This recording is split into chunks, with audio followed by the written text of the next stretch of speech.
5 minutos del Espíritu Santo. 14 de junio. Ven, Espíritu Santo, a regalarme tu vida siempre nueva. Lléname del asombro de un niño para admirar el mundo y la vida. Que no me acostumbre a la vida, que me deje sorprender cada mañana. Porque detrás de cada cosa está tu amor, Dios mío.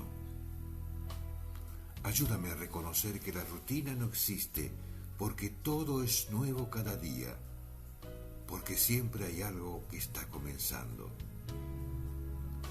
En cada momento, algo precioso está naciendo y la vida vuelve a brotar por todas partes. Quiero aceptar los nuevos desafíos que me presentes, Espíritu Santo. Que pueda mirar siempre el horizonte con ilusión, esperanza y entusiasmo.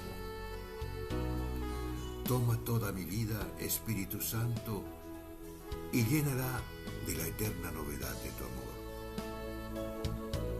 Que este día no pase en vano y pueda descubrir el mensaje que hoy tienes para mi vida. Ven, Espíritu Santo.